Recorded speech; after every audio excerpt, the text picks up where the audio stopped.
Olympus kan tahun 90-an, Olympus Corporation itu sempat gagal jawabannya. Halo guys, hari ini kita lagi healing nih di mall. Belanja tuh kan emang seru, tapi kalau misalnya belanja masalah, terus seru belanjanya disembunyiin selama 20 tahun. Itu namanya skandal Olympus. Bener banget ya Nadia, bayangin kalau misalnya ada perusahaan raksasa dari Jepang namanya Olympus Corporation, dia itu nyembunyiin kerugian investasi sebesar 1,7 miliar dolar dan itu gede banget, nggak kayak uang jajan kita ya. Iya, gila kan? Nah, hari ini aku, Nadia, Dan aku Nina, dan hari ini kami akan membahas terkait kegagalan kasus audit internal pada Olympus Corporation yang bikin geger pada tahun 2011. So, let's check it out! Oke, jadi gini ceritanya. Pada tahun 90-an, Olympus Corporation itu kena rugi bandar investasi. Namun, bukannya mereka lapor, malah mereka pakai skema tobasi. Tobasi, makanan Jepang. Bukan dong, jadi tobasi itu sebuah taktik di mana memindahkan kerugian perusahaan ke perusahaan berantah yang membuat laporan keuangan itu seolah bersih. Jadi mereka itu nggak kelihatan punya utang. Oh, pinter ya, tapi licik. Terus cara nutupinnya gimana? Nah, ini nih guys yang paling mind-blowing. Kalian inget gak sih waktu tahun 2008 perusahaan Olympus tuh membeli perusahaan Gyrus Group? Anggaplah perusahaan Gyrus Group ini harganya wajar, tapi sama perusahaan Olympus dia bayar biaya penasehat sebesar 680 juta US dollar atau sekitar 36% dari total transaksi. Padahal normalnya itu sekitar 1-5% doang guys.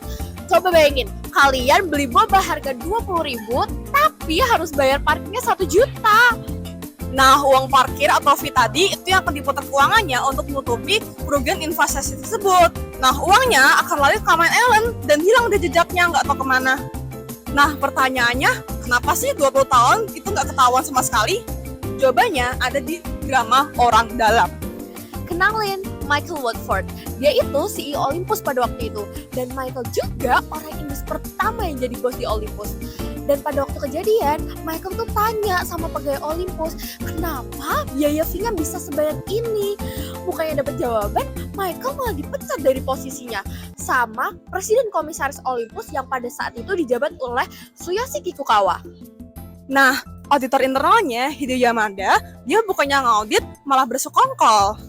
Dia tuh jabatannya udah rangkap, terus dia juga udah lama di situ. Makanya independensinya tuh nol. Terus, dia itu juga udah tahu udah fraud, tapi dia nggak ngelakuin apapun. Dia malah ngelindungin bos-bosnya.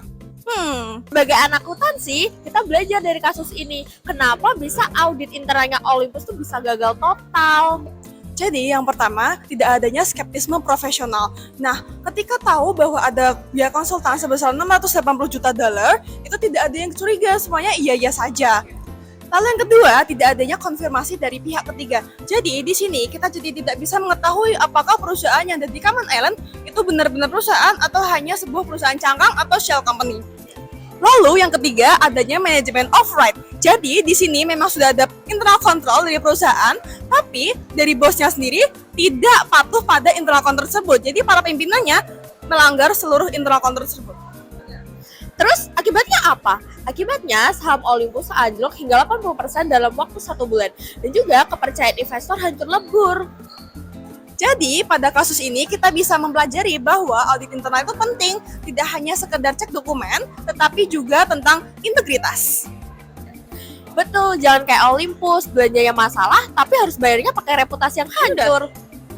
Oke guys, sekian bedah kasus dari kita. Terima kasih sudah mendengarkan dan mohon maaf apabila ada kesalahan kata. Oke, aku Nina dan Nadia izin pamit undur diri. Jangan lupa ya untuk audit dompet kalian setelah pulang dari mall. Bye-bye!